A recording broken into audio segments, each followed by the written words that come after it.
Marcos, capítulo 3. E outra vez entrou na sinagoga, e estava ali um homem que tinha uma das mãos mirrada. E estava observando se curaria no sábado para o acusarem. E disse ao homem que tinha a mão mirrada: levanta-te e vem para o meio. E perguntou-lhes: é lícito no sábado fazer bem ou fazer mal, salvar a vida ou matar? E eles calaram-se. E olhando para eles em redor com indignação, condoendo-se da dureza do seu coração, disse ao homem: estende a mão. E ele a estendeu, e foi-lhe restituída a mão, sã como a outra.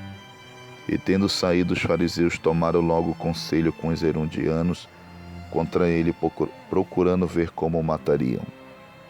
E retirou-se Jesus com seus discípulos para o mar, e seguia uma grande multidão da Galileia e da Judeia, e de Jerusalém, e da Idumeia, e da além do Jordão, e de perto de Tiro e de Sidom, uma grande multidão que, ouvindo quão grandes coisas fazia, vinha ter com ele.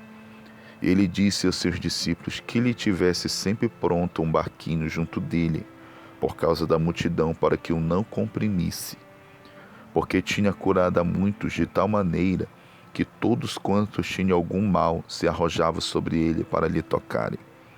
E os espíritos imundos, vendo-o, prostravam-se diante dele e clamavam, dizendo: tu és o Filho de Deus. E ele os ameaçava muito para que não o manifestassem. E subiu ao monte e chamou para si os que ele quis, e vieram a ele. E nomeou 12 para que estivesse com ele e os mandasse a pregar, e para que tivesse o poder de curar as enfermidades e expulsar os demônios. Simão, a quem pôs o nome de Pedro, Tiago, filho de Zebedeu, e João, irmão de Tiago, aos quais pôs o nome de Boanerges, que significa filhos do trovão, André, e Filipe, e Bartolomeu, e Mateus, e Tomé, e Tiago, filho de Alfeu, e Tadeu, e Simão Zelote, e Judas Iscariotes, o que o traiu. E foram para uma casa, e afluiu outra vez a multidão, de tal maneira que nem sequer podiam comer pão. E quando seus parentes ouviram isso, saíram para o prender, porque diziam estar fora de si.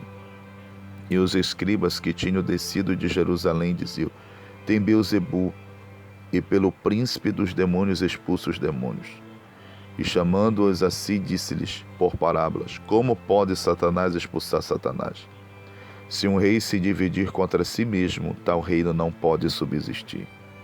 E se uma casa se dividir contra si mesma, tal casa não pode subsistir. Se Satanás se levantar contra si mesmo e for dividido, não pode subsistir, antes tem fim. Ninguém pode roubar os bens do valente, entrando-lhe em sua casa. Se primeiro não manietar o valente, então roubará a sua casa. Na verdade vos digo que todos os pecados serão perdoados aos filhos dos homens, e toda sorte de blasfemas com que blasfemarem. Qualquer, porém, que blasfemar contra o Espírito Santo nunca obterá perdão, mas será réu do eterno juízo. Porque dizia: tem espírito imundo. Chegaram então seus irmãos e sua mãe, estando de fora, mandaram-no chamar. E a multidão estava sentada ao redor dele, e disseram-lhe: eis que tua mãe e teus irmãos te procuram e estão lá fora. E ele lhes respondeu, dizendo: quem é minha mãe e meus irmãos? E olhando em redor para os que estavam sentados junto dele, disse: eis aqui minha mãe e meus irmãos. Porquanto qualquer que fizer a vontade de Deus, esse é meu irmão e minha irmã e minha mãe.